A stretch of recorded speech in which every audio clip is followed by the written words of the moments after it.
नाशिक महानगरपालिका निवडणुकीचा प्रचार अंतिम टप्प्यात पोहोचला असून प्रभाग क्रमांक 20 मध्ये महाविकास आघाडीच्या हेमंत गायकवाड, अश्विन पवार, गायत्री गाडेकर, योगिता गायकवाड या उमेदवारांनी प्रचारात स्पष्ट आघाडी घेतली आहे। प्रभागात महाविकास आघाडीच्या उमेदवारांच्या प्रचारार्थ जोरदार प्रचार रॅली काढण्यात आली। शिखरेवाडी मैदान येथून या प्रचार रॅलीचा शुभारंभ करण्यात आला। ही रॅली नेहरू नगर, अमर सोसायटी, बालाजी मंदिर, गंधर्वनगरी चौक, पेंढारकर कॉलनी मार्गे महाजन हॉस्पिटल ते कन्या कोठारी शाळा मार्गे पाटीदार भवन येथे विसर्जित झाली। या संपूर्ण मार्गावर नागरिकांनी रॅलीचे स्वागत करत उमेदवारांना पाठिंबा दर्शविला। मशाल या निवडणूक चिन्हावर निवडणूक लढवत असलेले उमेदवार हेमंत दत्तात्रय गायकवाड, योगिता किरण गायकवाड आणि अश्विन केशव पवार तसेच राष्ट्रवादी काँग्रेस पक्षाच्या तुतारी या निवडणूक चिन्हावर निवडणूक लढवत असलेल्या गायत्री संतोष गाडेकर यांना मतदारांनी भरघोस पाठिंबा देत विजयी करण्याचा निर्धार व्यक्त केला। स्थानिक उमेदवारांना संधी देण्याचा ठाम निर्णय मतदारांनी घेतल्याचं चित्र या प्रचारादरम्यान स्पष्ट झालं असून त्यामुळे प्रभाग क्रमांक 20 मध्ये महाविकास आघाडीच्या उमेदवारांचे पारडे अधिकच जड झाल्याचं दिसून येत आहे। माझी पत्नी संगीता हेमंत गायकवाड ही नगरसेविका म्हणून हिने अत्यंत चांगलं काम यापूर्वी पण केलेलं होतं।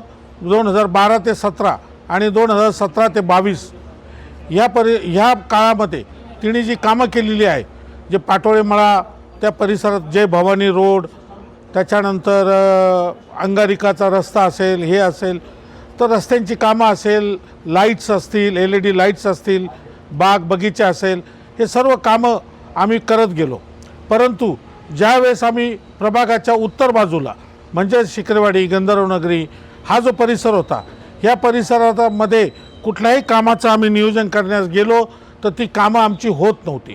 ती कामं का होत नव्हती, त्या फाईल्स का मंजूर होत नव्हत्या, याचा आम्हाला लवकर थांगपत्ताच लागू दिला नाही। नंतर आम्हाला असं कळालं की तिथं मक्तेदारी होती आणि त्या मक्तेदारीमुळे अधिकारी वर्ग आमच्या त्या फाईल्स होऊ देत नव्हते किंवा करू देत नव्हते। त्याच्यामुळे हा विकास नव्हता, तर हा मक्तेदारीचा विषय होता। माझं म्हणणं असं होतं की ज्यावेळेस एखादा ज्येष्ठ माणूस त्या पॅनलचं जेव्हा नेतृत्व करतो तर त्यांनी त्याचं ज्ञान हे वाटायचं असतं आणि विकास करताना हा चहूबाजूने करायचा असतो। त्यासाठीच आपल्याला जनतेने निवडून दिलेलं असतं। परंतु हे जेव्हा माझ्या निदर्शनास आलं त्यावेळेस मी तो निर्णय घेतला आणि मी स्वतः निवडणुकीच्या रिंगणामध्ये उतरलेलो आहे आणि तो पक्ष देखील सोडून दिला।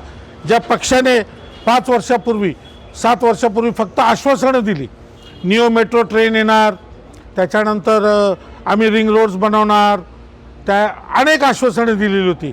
नाशिक दत्तक घेतलं होतं म्हणे, परंतु आम्हाला ते कुठेही काही दिसलं नाही। इवन 2015 साली स्मार्ट सिटी म्हणून नाशिकचं नाव आलेलं होतं, कुठेही ती स्मार्ट सिटी म्हणजे ही केवळ आश्वासनं होती, ही लोकांना भूल थापा होत्या। हे सगळं जेव्हा आमच्या हळूहळू लक्षात आलं तर त्या पक्षाचा त्याग करून मी शिवसेना उद्धव बाळासाहेब ठाकरे ह्या पक्षामध्ये गेलो आणि ह्या पक्षातनं मी आज उमेदवारी करत आहे। प्रभागाच्या प्रती आणि शहराच्या प्रती जो विकास असायला हवा, मी वेळोवेळी फेसबुकच्या माध्यमातून असेल, त्याच्यानंतर माझ्या रीलच्या माध्यमातून असेल, माझ्या पोस्टच्या माध्यमातून असेल, हे मी वेळोवेळी दाखवून दिलेलं आहे। उदाहरणार्थ जर खरोखर जर बिटको ते जेल रोड हा रस्ता विकसित करायचा असेल तर त्या रस्त्याला एक पाथवे असायला हवा, लोकांना पादचारी चालण्यासाठी, सायकल ट्रॅक असायला हवं, 4 व्हीलरसाठी 2 ट्रॅक असायला हवे। ह्या पद्धतीने तो जर रस्ता डेव्हलप केला तर तो रस्ता एक मॉडेल रोड म्हणून आपल्याला पूर्ण महाराष्ट्रात दाखवण्यात येईल। त्याच्यानंतर हे जे पार्किंगची समस्या आहे, बिटकोपासून तो मुक्तिधामचा जो परिसर आहे, त्याच्यानंतर उपनगरचा सिग्नल आहे, आता तर दत्त मंदिरचा सिग्नल, म्हणजे इतकी भयानक ट्रॅफिक झालेली आहे। या ट्रॅफिकवरती काय पद्धतीचं सोल्युशन करायला पाहिजे। जर तुम्ही दत्त मंदिरचा सिग्नल पाहिला तर एक सिग्नल 30 सेकंदाचा आहे, एक 180 म्हणजे एकदम छोटीशी गोष्ट आहे, इक्वली तुम्ही ठेवा। अदरवाईज नाशिक पुणा रोड जो आहे, जो हेवी ट्रॅफिकवाला आहे, त्याला तुम्ही जास्त काळांतरासाठी ठेवा आणि जे 2 कॉलनी रोड्स येत आहेत, दत्त मंदिर रोड आणि मोटवाणीकडनं, तर याचं कुठल्याही प्रकारचं नियोजन नाही, चाललं आहे म्हणून चाललं आहे। तर त्यामुळे हा ट्रॅफिकचा प्रश्न मोठा गंभीर झालेला आहे। त्या प्रश्न कसे सोडवायचे याच्यासाठी आम्ही काम करणार आहोत। त्याच पद्धतीने शिखरेवाडीचं ग्राउंड जे आहे, जॉगिंग ट्रॅक, हा जॉगिंग ट्रॅक मी म्हणजे त्या दिवशी पण गेलो होतो, ह्यापूर्वी पण बघितलेला. इतका सुंदर जॉगिंग ट्रॅक असताना देखील कुठल्याही प्रकारची डेव्हलपमेंट त्या 12-15 वर्षात झालेली नाही. नमस्कार, मी अश्विन केशव पवार, शिवसेना उद्धव बाळासाहेब ठाकरे पक्षाचा अधिकृत उमेदवार. मी या पॅनलमध्ये काम करत असताना लोकांचा जो प्रतिसाद येतो आहे तो फार चांगला आहे आणि आम्ही चारही पॅनल काम करणारे आहेत. चारही उमेदवार आम्ही काम करणारे आहेत. चारही उमेदवारांना सर्व नागरिकांनी प्रचंड बहुमताने विजयी करा. खरं तर बघितलं तर सर्व नागरिकांचा प्रतिसाद भरभरून आम्हाला येत आहे. याचं कारण असं की गेल्या 15-20 वर्षापासून जे काही नगरसेवक आहेत ते ठराविक एरियाचा जो विकास केलेला आहे आणि तो विकास प्रभागाच्या चारही कोपऱ्यापर्यंत पोचलेला नाही. तर आमचा पॅनल जो आहे तो 4 कोपऱ्यातले 4 उमेदवार आहेत. तर सर्वांना आम्ही एकच विनंती करत आहे की आम्ही काम करणारी माणसं आहोत. आम्ही काही राजकारणी नाही. शिवसेनेचं एक घोषवाक्य आहे की 80% समाजकारण आणि 20% हे राजकारण. त्यापैकी आम्ही त्यातले एक 4ही उमेदवार आहोत आणि आम्हाला प्रचंड मताने विजय करा. तुम्ही आम्हाला संधी द्या. आम्ही काम केल्याशिवाय राहणार नाही आणि आम्हाला कामाची संधी द्या.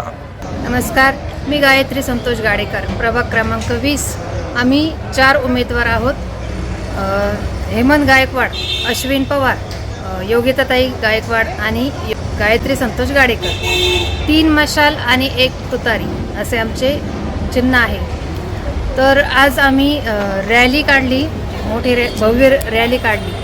तर त्यात आम्हाला असं लोकांचा चांगला प्रतिसाद भेटला.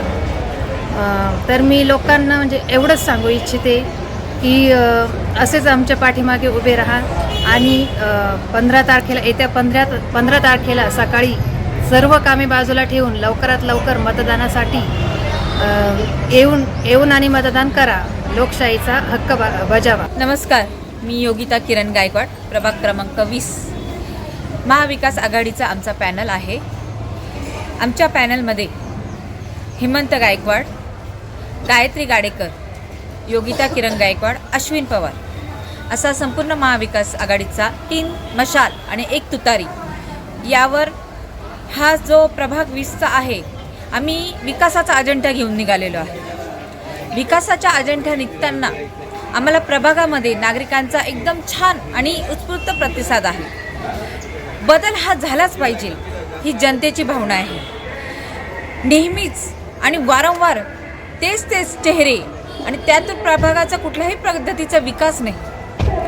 महिलांच्या पाण्याच्या समस्यावर कुठेही तोडगा नाही आणि हिंदुत्वाचा मुद्दा जर घेऊन चालला असाल तर हिंदुत्व आजही शिवसेना बाळासाहेब ठाकरे पक्षाने कधीही सोडलेलं नाही आणि त्यावरच, त्या हिंदुत्वावरच ही शिवसेना आज उभी आहे.